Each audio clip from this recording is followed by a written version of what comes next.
Julie Jones from SSB Performance, Smarter, Stronger, Better Mindset Training, here with this week's Mindset Made Simple Tip of the Week, brought to you by Game Day Sportswear.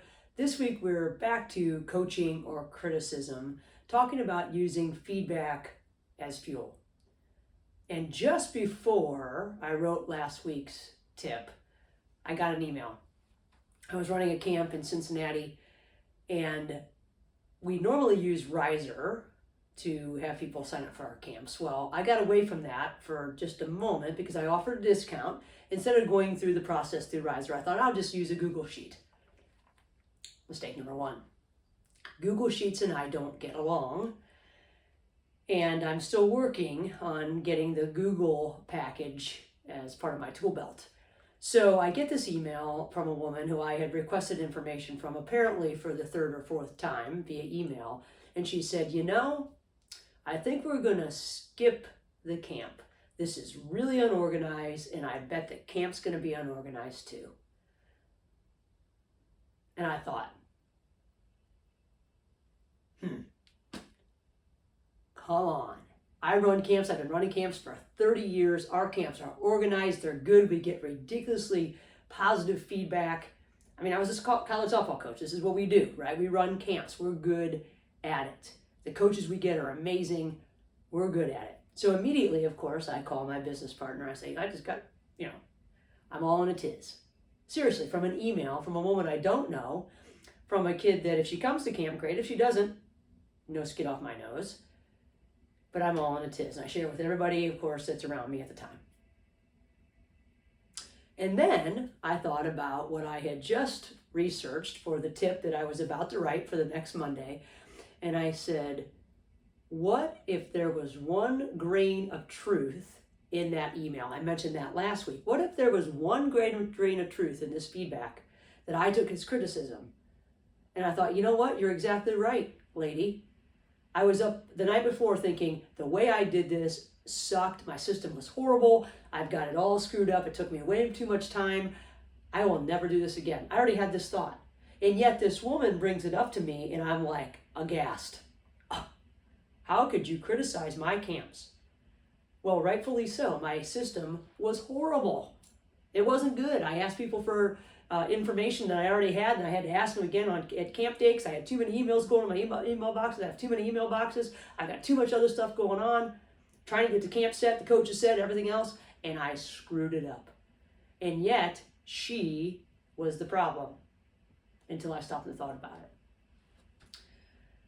I was listening not long before the email to a podcast, and there's a researcher named Colin Dobbs from the Stanford Graduate School of Business, and he has what he calls with feedback a system, and we all love systems, and we know that this system wasn't good, so we won't use that system again, but he calls it pace, space, and grace. And I thought, this feedback thing is huge. It's vital today because there is so much going on for coaches where you're abusive or you're mentally, you have these people just mentally abusing them. Whatever it is, our words don't land the way that we intend most of the time or often. So we need to understand how to accept feedback ourselves, give good feedback, and then help the people we're working with accept what we're doing or what we're giving them as something that will help them. So this pace, space, and grace can really help us. The pace, what he talks about is this. He's actually talking about pacing and how you give feedback, but I changed it around a little bit and thought about the pace with which we manage the data, and he calls it data. I love that he calls it data. The data that's given to us when we receive these messages. Number one, what he says is that the receiver in a feedback situation, in a strong feedback situation, has the power. We have agency. That means we get to decide what we're going to do with it, when we're going to accept it, how we're going to accept it, what we're going to do to change, whether or not we're going to change. We get to decide, once again, how we respond. I responded horribly, but then finally turned myself around and said, you know what? She's right. I screwed it up. This is on me. But that happens a lot. We know we screwed it up, and we still give it back to the other person. But this pace, this fact that we have agency, remember, I think it was tip 145, it's in on the website, ssbperformance.com. I talked about agency and old people living in assisted living or nursing homes. They lived so much longer when they felt like they had control. They watered their own plant compared to the person who got a plant but had it watered for them. They outlived those people significantly. When we feel like we have agency or control, we live longer and we respond better.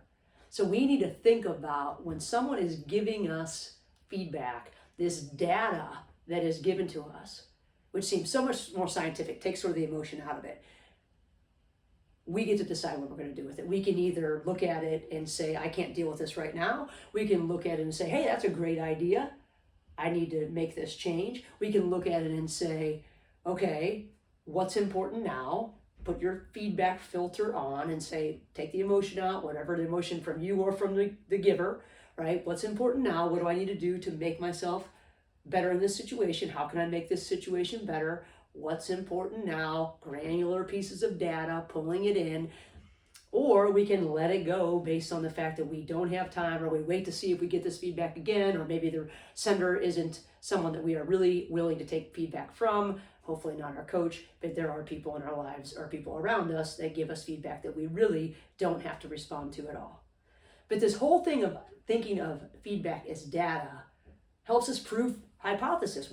How can I, okay, coach says I need to, look what I'm doing now to see the backdoor cut is not working. So, but if I do this, I'll be able to see the cut and make the pass. And that'll prove the hypothesis that if I see them, they'll get the ball and it'll work.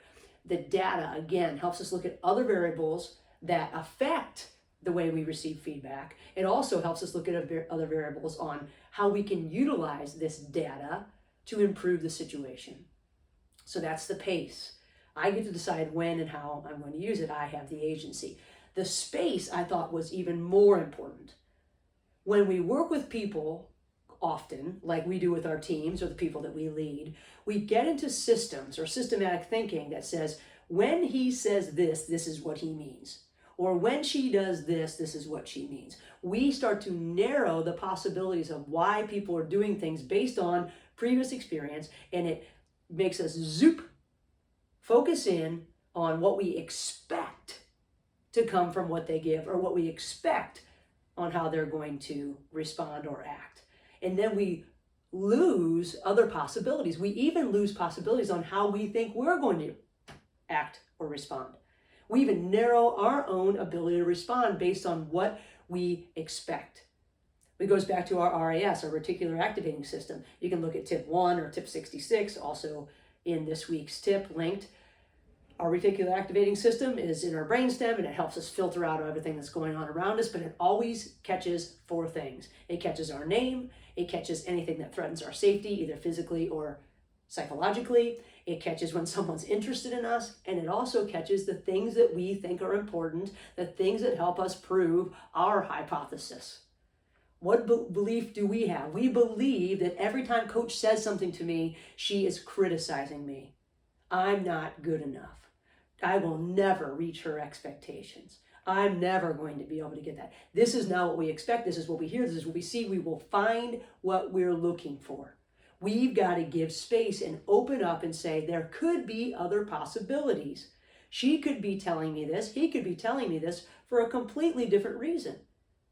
And the data that they're giving probably has a grain of truth to it. Just like my crappy system, it was true. So this space is really, really, really important. And sometimes we need to point that out to ourselves and others. I expect that you're going to do this, so this is what I see that you're going to do. You expect me to do this. You never hear when I tell you constructive things. So we need to take some space. And that space leads to grace. Grace with ourselves, grace with other people.